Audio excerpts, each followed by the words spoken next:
Cool, thank you Alex and thank you Nikki. It's always inspiring to see what so much time on the landscape has brought, because we're quite new in the BERG, but Living Lands started in the Baviaanskloof, and there we've been ongoing for a while and really have built strong relationships, and that's what we're trying to do now in the BERG and the BREEDE. So I want to talk about our approach, which we call top-guided and bottom-based. So we really spend a lot of time understanding what the needs and aspirations are of the people on the landscape, and then link it to what legislation and strategic frameworks there are. So just to set the scene a little bit on what brought us into the BERG and what we've been doing there, I'll play a short video on, the project we've done there, then I'll continue with my presentation.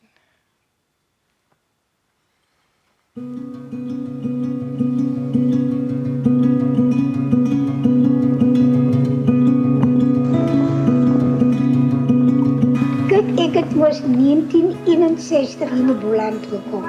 En toen was die bergvloer mos nie wat hy nou is nie. Toen was hy skoon. Hier was wit sandbanke. Die water het hele geloop. I think everybody acknowledged the fact that the BERG River is in trouble. The BERG River is the most important river system in the Western Cape. It provides thousands of jobs for agriculture. It is also, unfortunately, one of the most polluted rivers. We saw that the South African government was already putting a lot of effort in the BERG River. There is a big opportunity to make a great impact and a great change. So in this project we work together with a collective, which is the Department of Agriculture with their land care program, the Department of Environmental Affairs and Development Planning, and Living Lands. The BERG River Improvement Plan is an initiative by the Western Cape government to look at restoring the ecological condition of the catchment so as to maintain and improve water quality and quantity for sustainable economic growth. I think one of the successes of the natural capital agenda has really been the partnerships that have been forged. This has really enabled us to have a wider reach in terms of what we were able to achieve. We are working and try to address different challenges. We look at that is sanitation, wetland rehabilitation, tourism activities, and we look at riparian zone rehabilitation. Nobody wants to erode the river, nobody wants to pollute the river, but it's outcomes of certain activities. So if we look at that from a bigger picture and get all the stakeholders involved, we believe then as a group you can find a better solution and learn from each other. Die groot rol wat van landcare en living lands inkom, was inligting wat deurgekom het, wat weer oorrol na opvoeding en wat jou net laat 'n groot prentjie laat sien en die hoeveelheid kennis wat saam bymekaar gegooi word wat net uitrol en vorentoe gaan. We believe that the people that live on the ground have the solutions to what's happening. We need to make it possible for them to change. Die goed moet inkom en dit moet stadig sak en 'n bietjie uitskommel in die kop in en uitgesif word en die kant toe daai kant toe. Jy kan nie net vaskop teen al die prikkels wat daar is nie.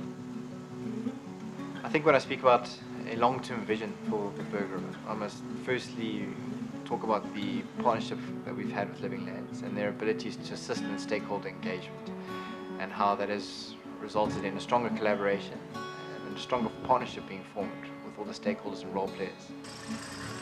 And that really speaks to, I think, the vision that we're trying to achieve, which is a stronger water stewardship to ensure environmental protection for sustainable economic growth. In my opinion, it's a no-brainer. If you don't look after it, who will? And it's just going to get degraded, it's going to get polluted, you won't be able to use it for agricultural purpose, for recreational purpose, for drinking, for anything. So there's a lot of people and groups working together to make the BERG River a better place. If we invest in the BERG River now in natural capital, it will create a better future for the generations after us. As jy kyk na die hele sosio-ekonomie van die hele rivier, die waardeketting wat gekoppel op hom is, en die hoeveelheid mense wat betrokke is, dit is te groot om in te dink, om woorde om te gee wat se waarde skoon water vir mense het. Hulle maak die bergrivier skoon. Dis wat hulle moes doen.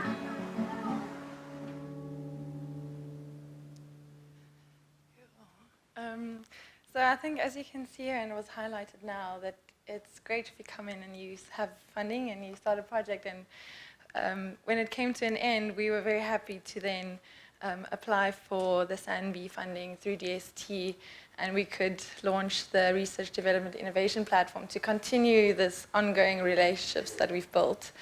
And yes, just a mention of everyone that brought this project together. WRC with their RDI roadmap has also done a lot of work on the landscape, and we're very lucky to now work together and see that you need a long-term commitment on the landscape to get something off the ground. And to talk a little bit more about the BERG and the BREEDE catchments, you've seen a little bit about the BERG now, but unfortunately the BREEDE has a lot of the same unfortunate events due to all the water quality is the biggest problem due to agricultural runoff, and also due to the lack of skills in our wastewater treatment works. And especially the BERG River at the moment is not fit for consumption or agricultural use. So there's a lot of water treatment done on farms. And we have a growing population. It's the BERG River and the BREEDE feeds into Cape Town. It's growing more and more, which is great for innovation, but we need to think about sustainable approaches to where each person or industry actually contributes. And lots of alien clearing problems, especially as the BERG and BREEDE, where they come together in the mountains, the Windhoek and the Boland Mountains. It's a strategic water source area, and it's just infested with pines and eucalyptus. So it's really quite astonishing if you look at some of the research that's been done by CSIR at how much water can actually be released when the catchments are cleared. And then, of course, we're having a little bit of a drought, but not that it's a new thing, but it's actually quite amazing to see the awareness that's actually being raised now in Cape Town and the BERG and the BREEDE catchments, because we're in a crisis. So to sort of step into, take all these amazing, scary realities that's happening in the BERG and the BREEDE, and use this platform to deepen relationships within the catchments, between catchments.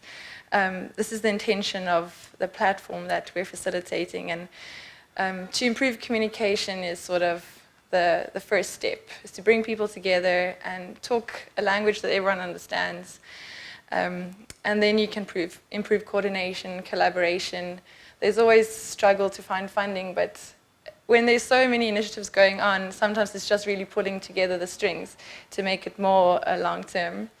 And then, yes, like Nikki said, sharing between catchments. I came up to Matatiao for the research program formulation, and I just learned so much that I could then take back to the BERG and BREEDE, and we're planning next year to have the swap over. And then if we can even deepen and expand the community practice internationally and become sort of a model system, and to look at South Africa, how can we do it on the ground and become sort of a global community of practice. And so we're also very lucky that in the BERG and BREEDE we're surrounded by amazing knowledge institutions like UCT, Stellenbosch, and UWC, who has a really big hydrology department. But this is also sometimes where the problems comes in. There's so much research happening, and a lot of the times people don't know about each other. So and forums does exist. So for the BERG River, the BERG River Improvement Plan was initiated. Like the video you saw, that was a part of the BRIP project. And for the BREEDE, Cape Nature and Landcare came together and initiated the Upper BREEDE Collaborative Extension Group, or they call it UPCHEC, if you ever hear that weird acronym. That's what it is. But especially UPCHEC in the Upper BREEDE, they really have a nice vibe going where they all come together and keep each other accountable for the actions that they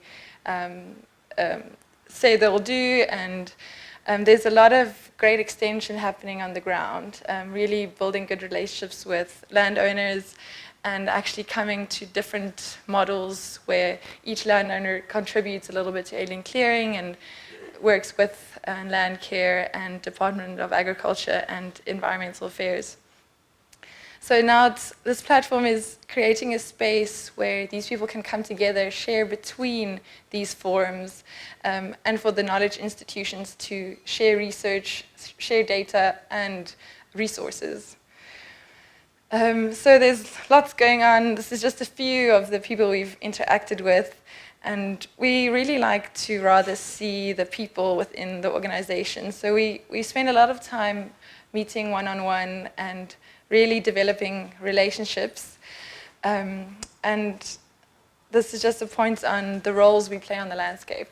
So to have this relationship, you sometimes need to really understand the knowledge institutions' language. So we have knowledge brokers and landscape mobilizers which go out and meet people. And then we also have landscape facilitators. We have a lot of workshops and events and bring people together. And sometimes this can just be one person as well. So for the BERG and the BREEDE, that's me. But it's really nice putting on the different hats and seeing how this holistic role can bring people together. And our approach is based on some theory. We call it Theory. It was developed at MIT by Otto Scharmer, and the Presencing Institute has amazing tools and how to bring people together and create a space where you can share on a deeper level so that you talk to people's values and get a better commitment for longer term projects where the funding might run out, but the commitment is there to collectively write proposals and keep the work going. So just some of the outputs the RDI platform has come out of the RDI platform is, so the first one, we had a knowledge exchange. We had people coming together at different occasions, just sharing and really just meeting in person, sort of a networking event, but with some interdisciplinary presentations. And then we also have this questions on the landscape document that we've started giving out, like with these interactions, questions arise. And it's sometimes we just want to share what people are talking about. And then later in the process of this project, we would like to, well, we're linking people to answer these questions. And then we're developing a map that's more of a digital phone book. So you can see where people are doing research, who's the person to contact, where are they developing new projects, where is the innovation with, say, for instance, ecological wastewater treatment works. And it's really trying to connect the people, not give too much information on the project, but just a contact. And then we're also looking at LinkedIn as a quick feedback platform where if you're part of a group, you can post a question and a person can just respond as to say, would you need to do a fire treatment for this type of rehabilitation or not? So it's really to do with, and then of course it all feeds back into each other. So it's an iterative approach it's not linear at all. So just some of the connections that's been made. So for instance, at the top here, that's Rudolf. He's the guy to talk to about the Upper BREEDE Collaborative Extension Group. And we've put him in contact with Amanda, who's now doing her PhD on the governance along the BREEDE and working with the Economic Development Partnership. So it's now linking Stellenbosch with land care in a way that they haven't been before. And Philip, he's looking at floating wetlands, and we've put him in contact with Jason, who has sites for him to try his studies to extend his masters. And Juba, he's looking at nitrogen in the soil, like what to do after alien clearing, because you're taking a lot of nutrients out. Should you actually mulch and put it back? And then we've connected him with Johan, who's doing a lot of the rehab work for Jason and the BERG Improvement Plan rehabilitation sites. So it's a lot about the people you meet and just the little connections you make, and then we try and facilitate that it just extends, and check up every now and then or invite them to any events. So to sort of just summarize the process, it was DST, Dorothy and Sambi and all coming together, conceptualizing, seeing that there's a lot of research happening, there's a lot of implementation happening, but they're not always talking to each other. And then we had a forum, we had a dialogue, and then we had some action where we went out into the field, looked at the soil and spoke to soil scientists on a really nice farmer's land who's really keen to try new things. Yeah, so this was from going out into the field, using a lot of Post-its, and then digging in the soil. And now the next step is to pilot some of these ideas, answer these questions, do some research, and get the research into impact. So the bigger picture is to have this collaborative, regenerative research, development, innovation landscape. Cool, thank you very much.